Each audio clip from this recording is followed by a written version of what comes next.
Hello, my name is Charlie Fletcher, and the title of my grant proposal is The Effects of the Consumption of Genetic Modified Vegetation. So, GMO crops have been constantly increasing and exponentially increasing their yield. The GMO crops have almost doubled in the last decade, and we are continuing to exponentially increase our yield of GMO crops within the world.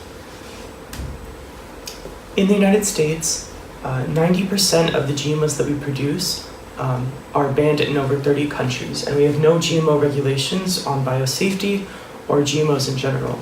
We are the leading production of GMOs in the world, and 94% of Americans do not seek non-GMO products. So that leads us to the great debate of whether GMOs are good or bad.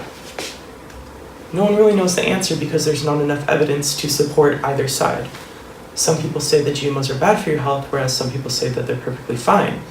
So my experiment will finally put an end to this debate and provide more evidence for whichever side comes with the conclusion that we produced. This experiment will consist of 100 American red squirrels. 50 of them will be Group A, and they will be fed non-GMO tomatoes twice a day, whereas Group B will be fed GMO tomatoes twice a day. The squirrels will mimic human consumption at a smaller scale. Whether or not they're fed GMO and non-GMO tomatoes is the independent variable because that's what we're changing in the experiment.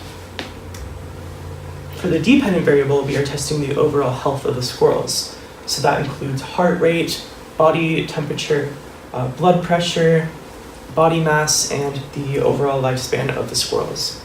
These will all be conducted by the two experimental lab scientists throughout the procedures.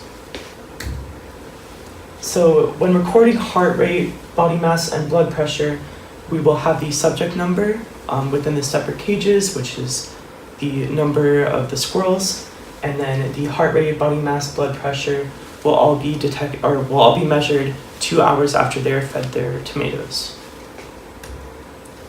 The body temperature will be automatically tested, and this will be an implanted chip within the squirrels that constantly looks for the body temperature of them, and this will be measured every 4 hours, so 12 a.m., 4 a.m., 8 a.m., 12 p.m., 4 p.m., and 8 p.m.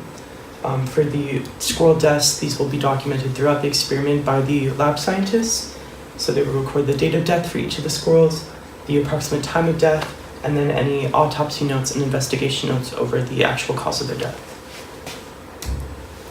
So the money that we need is a place to put these squirrels, so a large enough warehouse to fit all the cages, which are 100 feet by 50 by 50 feet. And then each of the cages will include a maple tree to mimic the natural environment of the squirrels and provide nesting and shelter for them.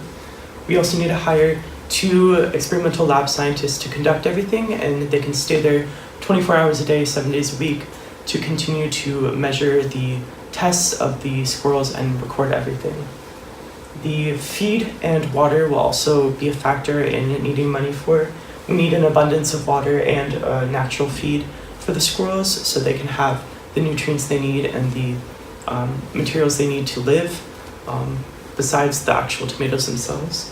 And then obviously all the technological monitoring systems for the heart rate, blood pressure, and so forth. So this is everything we need from you, and I really hope that you read my grant proposal and consider it and making it actually happen. Thank you.